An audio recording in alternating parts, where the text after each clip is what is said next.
America is about to quietly lose over half of its independent cattle producers over the next couple decades, and the crazy part is it's happening while farmers are making more money than they ever have before.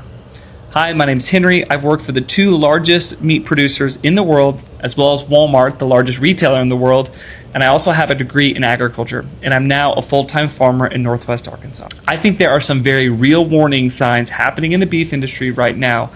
But to better understand my two theories, you first have to understand how the beef industry actually works. At the very beginning, you have what's called the cow-calf producers. These are your local ranchers and farmers raising calves on pasture. Once the calves are old enough, they typically go to your local sale barn. And at the sale barn, there are usually two types of buyers. The first are backgrounders, and the second are feedlots. Once they leave the feedlots, they are going to the packers. And you know these companies, Tyson, JBS, Cargill. These companies harvest and process the cattle into boxed beef that eventually ends up at your local grocery store or restaurant. Now here's the problem and the bottleneck nobody's really talking about. The U.S. cattle herd is currently sitting near the lowest levels we've seen in the last 75 years. And if you remember anything from economics, supply and demand directly affect price. There's simply not enough cattle right now, which means the small independent producers, the cow-calf guys at the very beginning of the chain, is getting paid more per calf than they've ever made in their entire life. And honestly, good for them, good for us. But here's where it gets really interesting. Who does that hurt the most? The packers. Big four companies that control somewhat around 80 to 85% of the beef processed in America. And right now, they are getting squeezed. They're paying record prices for cattle while consumers are also pushing back against them on record beef prices at the grocery store. And these companies cannot continue to operate in the red forever. So now we need to take a trip down memory lane because history already showed us what can happen in livestock production. The hog industry. Back in the 70s and 80s, there were independent hog farmers everywhere across America, thousands of them, and they were making strong money. But the integrators came in. The large companies realized they could scale production, control genetics, control feed, control contracts, and dominate processing. And slowly, independent producers disappeared. You can zoom in on some of these slides. And like you've heard, history doesn't always repeat itself, but it sure does rhyme. Which brings me to my first theory, the integrator buyout. The average American farmer today is pushing nearly 60 years old, and a lot of these ranchers have kids that simply do not want to take over the operation. They don't want the risk, they don't want the lifestyle, and they don't want the volatility. So what happens? A lot of these older producers eventually sell cattle right now for the highest they've ever been and just run hay or lease out the ground that they already own. Then eventually, over time, the land changes hands. Land prices are continuing to rise, and the only group that can truly afford massive expansion at scale are the large corporations and investing groups. If those corporations buy the land, they already have the infrastructure on it, the fence, the pasture, corrals, and the watering system. Now they just need labor. So instead of independent ranchers owning cattle, you end up with contracted herd managers growing cattle for corporations. Much like the chicken industry as it is today. That's theory number one. Theory number two is what I call the government backstop. And honestly, this one might sound a little crazy now, but hear me out. Consumers are already getting hammered at the grocery store. $7, $10, $12 pound ground beef. You can't take that much longer. And at some point, high prices become political. And with food affordability becoming political, government steps in. Now combine that with the fact that some of these large packers have already been under pressure financially because cattle prices are so high. Go look at Tyson's earning release that just came out. My theory is that eventually you could see some form of government support, subsidies, incentives, or market stabilization program designed to keep beef prices low for consumers. And the problem is, once government money enters into a market like that, it rarely leaves, because now these companies are too big to fail. We've heard that one before. And over time, that could accelerate consolidation even more. More leverage for larger corporations, less leverage for smaller producers, and eventually less competitive market overall. Now look, I'm not saying that this is guaranteed to happen. These are just theories. And I think in the next 10 to 20 years in the cattle industry are going to fundamentally reshape what independent agriculture looks like in America. So I genuinely want to know what y'all think. Am I completely wrong? Do you agree? What do you think is going to happen next? So comment below. I'd love to hear your thoughts. Shalom. I want to start this off by giving honor, praise, and glory to Yahweh, Bahashim Yahushai, Wahweh Kakwadash. Divine salutations, peace, and blessings to the elect men of Israel. Starting with the other apostles and the bishops of the Great Millstone Church on down to the rest of you brothers and the brothers I labor with, who all push forth the will and doctrine of Yahweh, Bahashim Yahushai, in all faith, truth, and sincerity, according to the true understanding of the scriptures. To all of you, I say Shalom. So I seen this video, and through the Spirit, when I was watching it, I was just like, this would be a great video to do a lesson on, just because of the information that he's going on to speak on, right? And really, the information that he's bringing out isn't information that you typically hear people going on to talk about, right? Just because there's a lot of things that constantly keep getting pushed out for people to get distracted with, right? As they continue to keep running the same play, behind closed doors, right? You have the instance of all that land in Montana being burnt down, and this, the land that Bill Gates bought, being the cattle land and things like that, right? You see that there's an attack on food, right? And how we have a means of being able to get food, right? And one key thing that he had said that stood out to me was how the pricing of food and the production of food gets political to the point to where then the government steps in, right? Now, the way he was going on to mention it was as if the government is going to be set up to help, but we understand that this government is ran by the wicked, and they're not looking to allow you to think for yourself. They want to teach you how to think. They want to think for you, right? They want to look to control you, control us. And the way that they're doing that, and for the reason, I say that the way that they're going to be doing that is by looking to take things away, And ultimately, I see this being, something that Esau, Edom, the so-called wicked, can use, or not the so-called wicked, Esau, Edom, the wicked, the so-called white man. I can see this being something that they will go on to use as a way or a means to further push, this new world order, leading up to the MOTB, So I just wanted to, basically go into this in regards to, how you're able to see that, right? So I'll title this something along the lines of that, you know what I'm saying? Like, the new world order, right? Esau, what he's looking to do is he's looking to, destroy the family structure or the family business, right? Which leads to the wicked, them, right? And the wicked being starting with the wicked elite, the elite banking families, right? The central banking families, because they're the ones that control the money. They control the money system, right? They control the banks, so they control the money.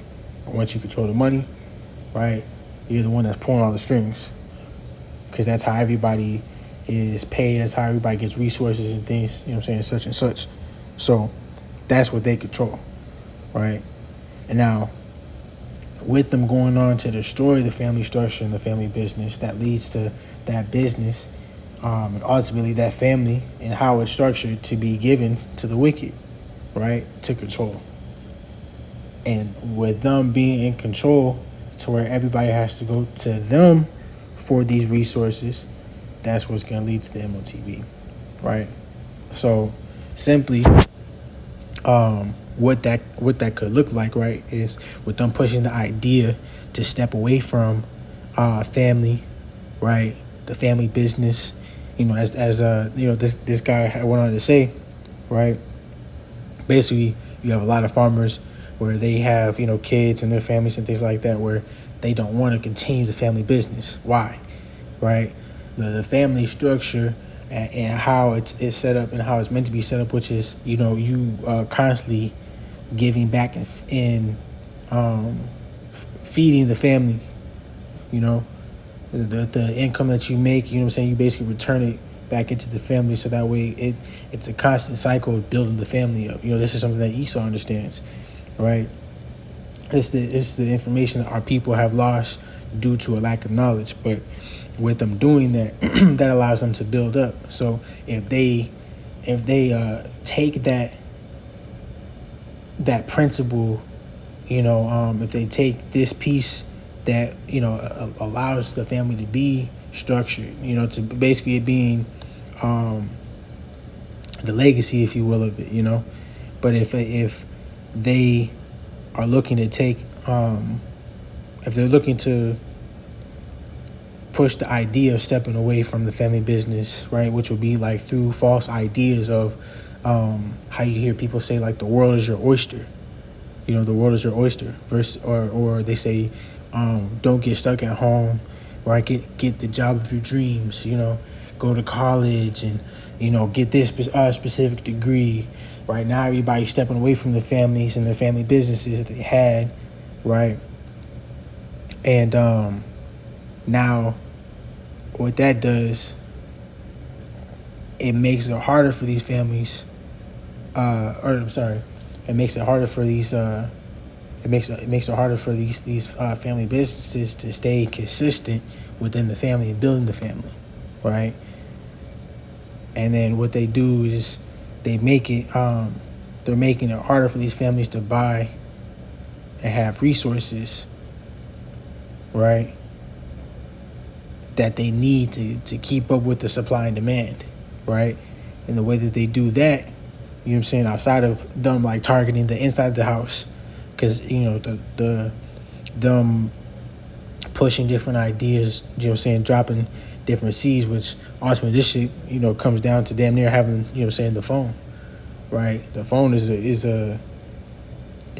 like one of the main ways Satan sows wicked seeds in people's minds, you know what I'm saying, to cause, you know, constant division, right? Because that's the one way that they go about doing it inside the house. Now, how they do it outside the house, right, is in regards to making it harder for them to be able to get resources to keep up with the supply and demand for their business, you know. And that can be through what you see with chemtrails. You can see that with, you know, the mass production of overly processed goods, right? Deforestation, inflation, tariffs, you know. All these different things have a role in how well, you know, these businesses, these family-owned businesses are going to be able to operate, you know.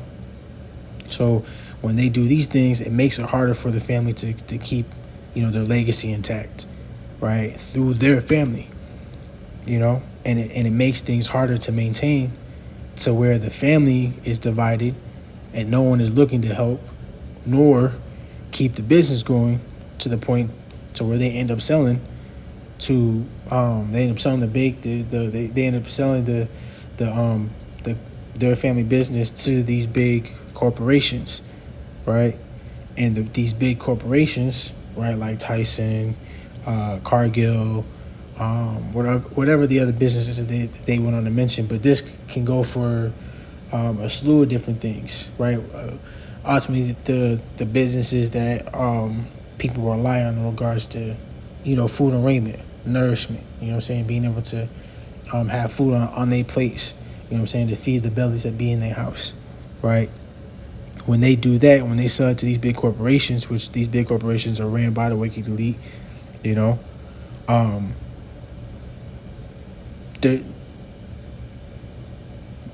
that basically leads to, you know, the wicked, right? They look into the story, the natural nature, you know what I'm saying, of how food is meant to be produced, right? Cared for, you know?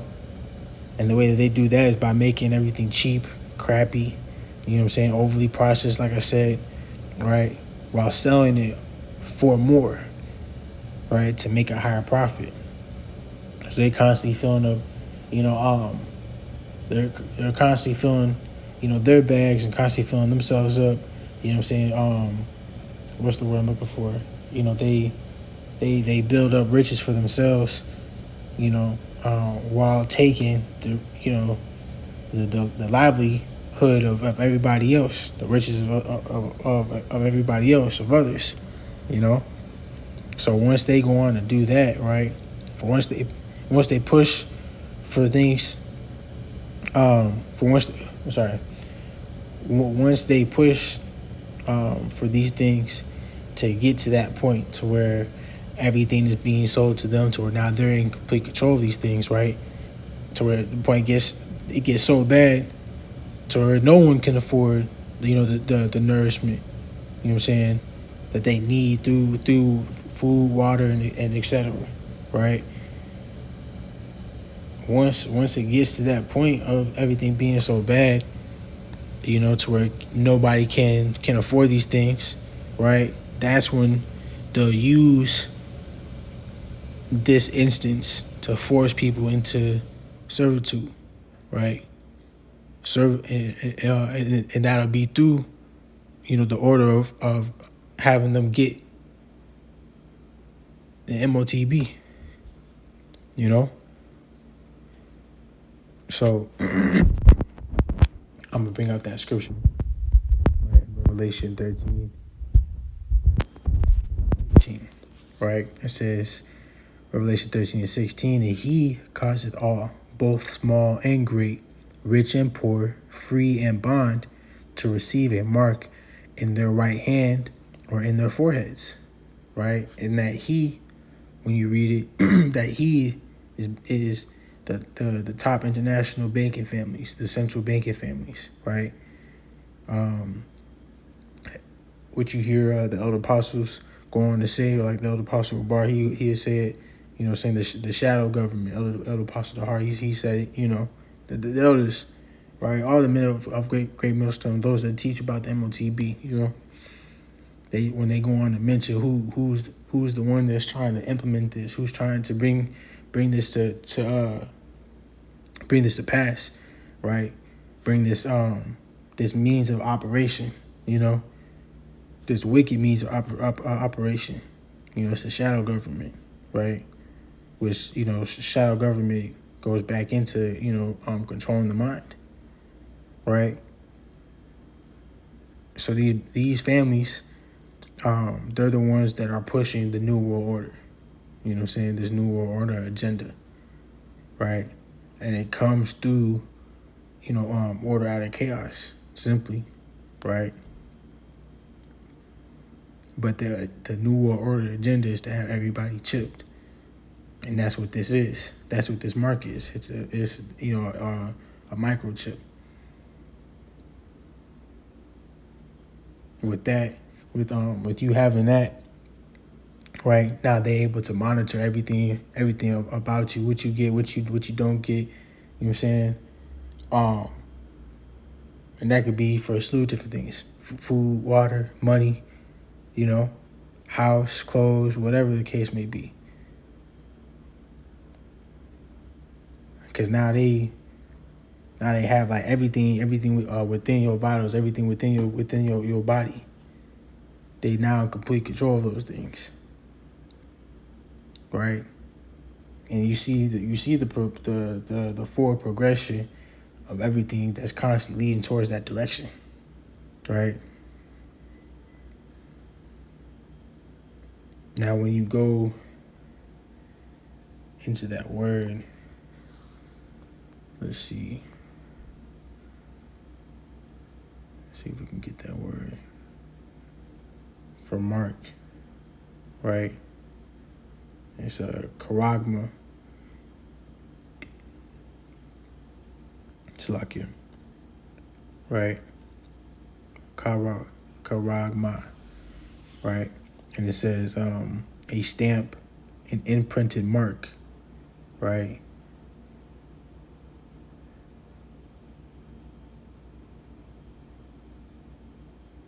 It says, of the mark stamped on the forehead or right hand as a badge of the followers of the anti-Hamashiach, right? The Antichrist, you know?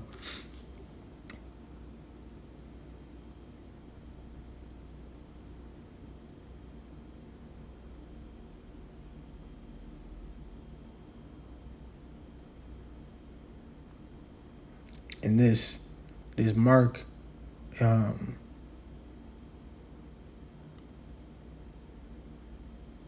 this mark is something that's to be, you know, inserted, right? The thing being inserted is the RFID chip, you know.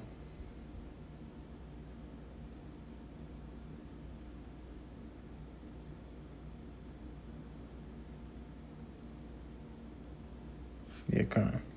So this is their means of order, you know.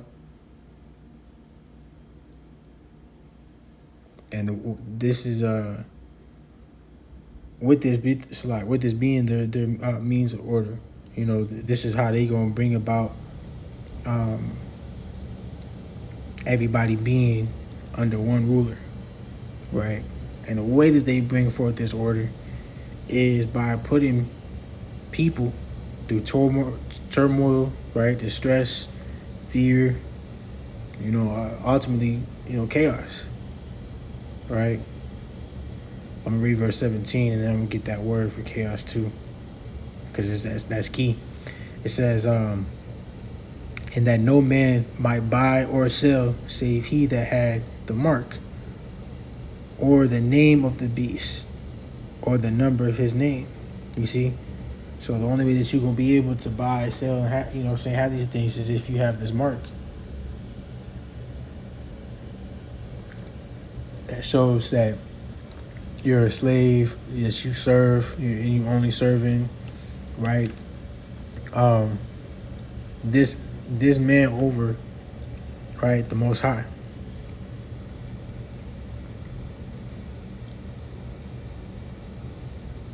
So let me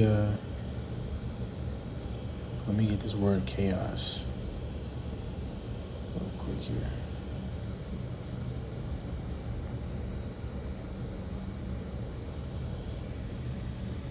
Right.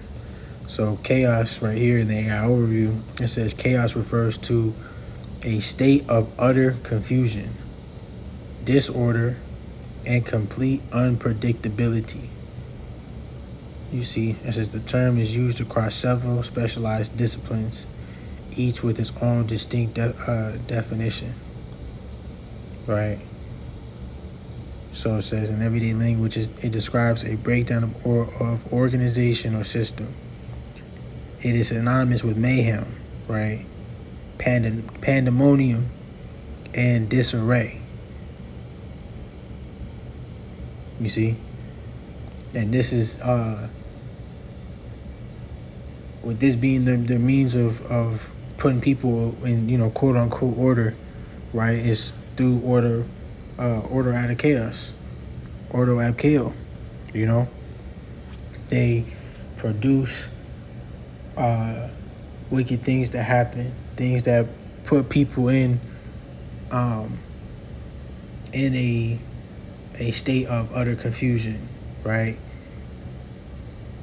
They bring forth matters of disorder, right? They make a fake issue so that way they can bring forth the solution. You know what I'm saying? And that solution is their means of putting things in order in the way that they want it to be, right? And that's exactly what this is going to be, you know? Let's see what else.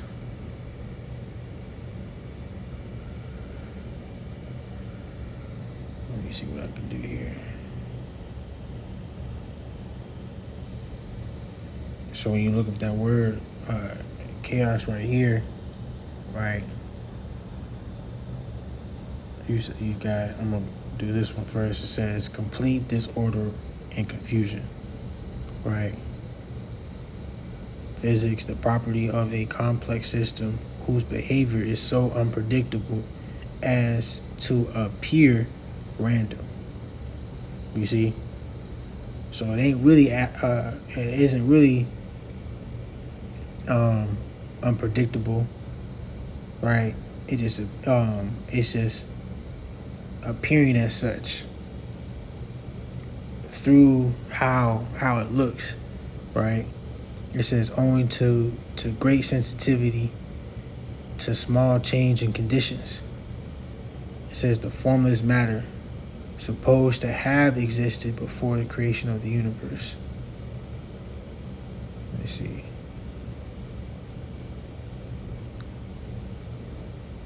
Yeah, so really the first two is, is spot on,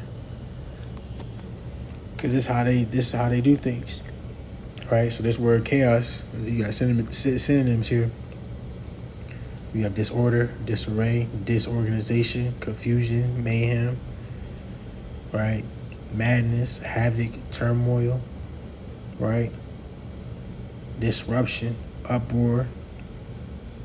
You see, Babel, that's the spirit, because that's this place. This place is spiritually Babylon. This place is the daughter of Babylon.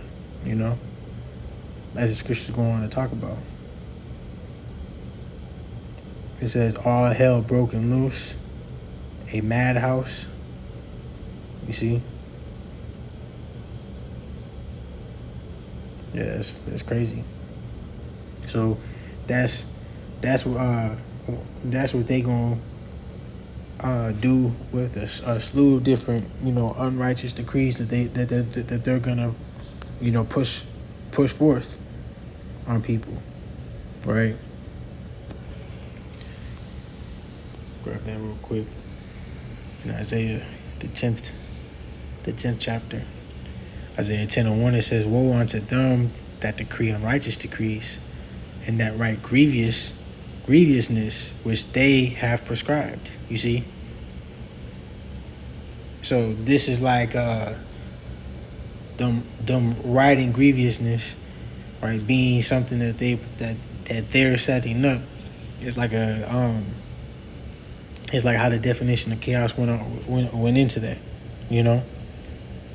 right? How it said like systems whose behavior is so unpredictable as to appear random. It's a system that's already set up that's supposed to appear in a way, So this system is already set up as something that's basically prescribed, It's something that they've already written up. They just bringing it forth. You know what I'm saying? But that makes me think of I'm gonna see if I can get it from the word psyops. I believe it's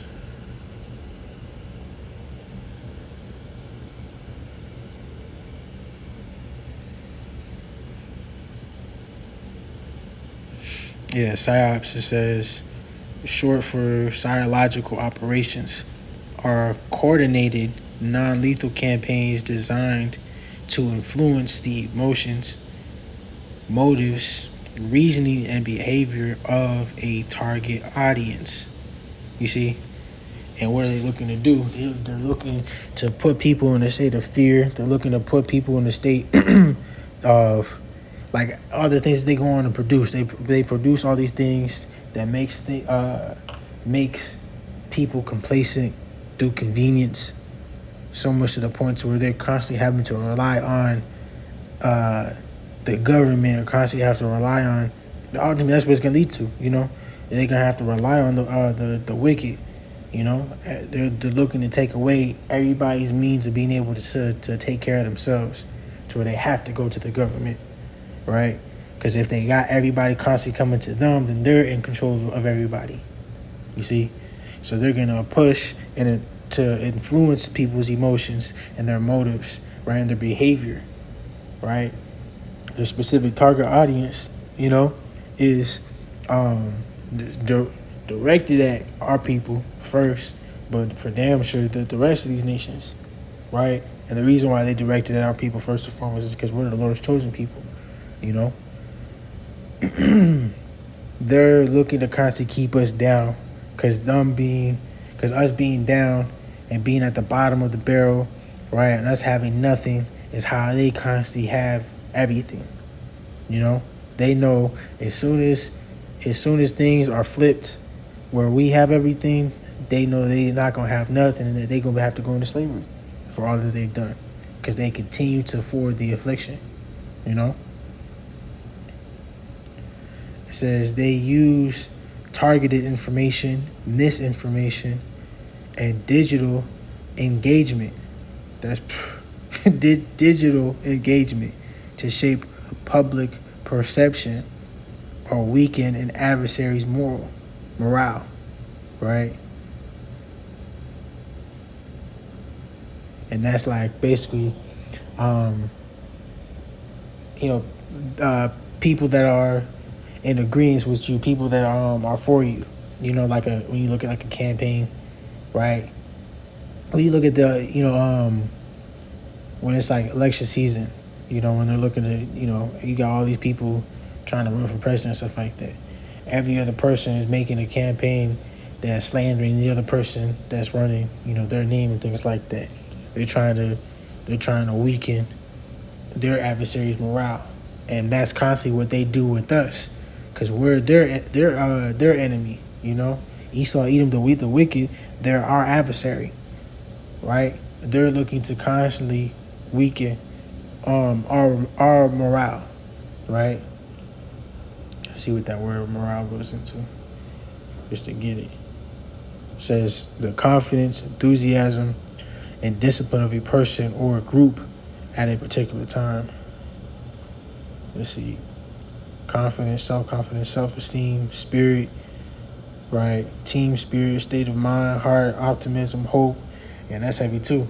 They're constantly looking to keep us destroyed, keep us in a low state, keep us not knowing who we truly are. Because you so-called Negroes, Latinos, and Native American Indians who are this people, this wicked people, Esau, Edom, and so-called white men, who are their enemies. You know what I'm saying? As you can see through our history, right? You so-called Negroes, Latinos, and Native American Indians, you are the biblical Hebrew Israelites, the Lord's chosen people. They don't teach that, nor are they trying to teach that. They're trying to make a mockery of us and keep us away from knowing who we truly are. They want us to constantly be under rulership they want us to constantly be under their rulership. Under their reign. That way they can have control over us. And all this, they constantly go on to do these things, to destroy us. You got Micah 2, right? Micah 2:1, it says, "Woe to them that devise iniquity and work evil upon their beds. When the morning is light, they practice it, because it is in the power of their hand." You see? Why is it in the power of their hand? Because the earth is beginning into the hands of the wicked, right? Job 9:24.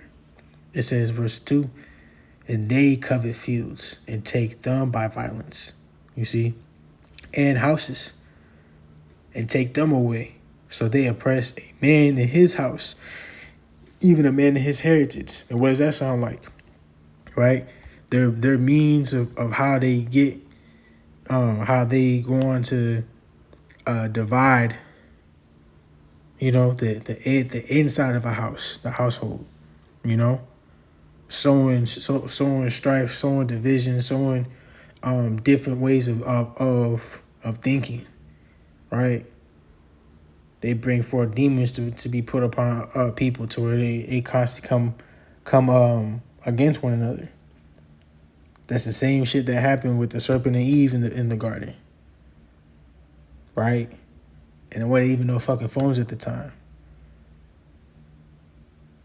The system and how it's ran is to give your people, give your offspring, your kids, to the state, to where then the state is teaching and indoctrinating your kids to think and believe a fucking lie, to where then they go on to no longer look to see the true value in keeping it in the family.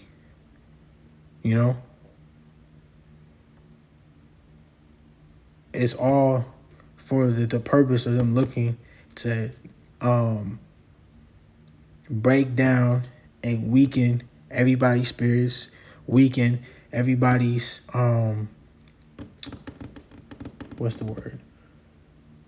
Like family fortitude, right? The structure, you know, the allegiance that people have within themselves, to where people are so broken down to the point to where they're now only serving them, you know, the wicked.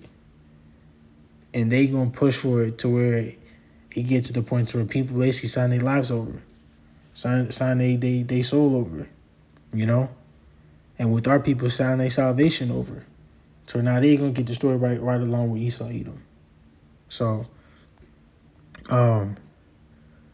that's pretty much the point. I don't want to make this too long-winded, you know, but you know, Lord, when you're able to see this, because this is definitely one of those things that Esau Edom is definitely going to try to use, you know. That's literally what it said in Revelation, right? It literally went on to say, you know, read it again.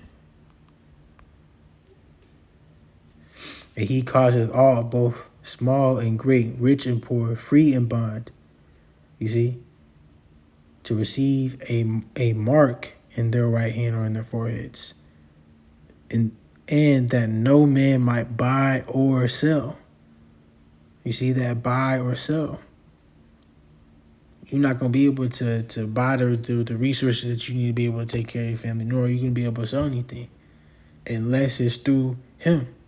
So he's looking to break you down to where then you fold and give your all to him, to where now he the one that's in control. Now he the one that say so.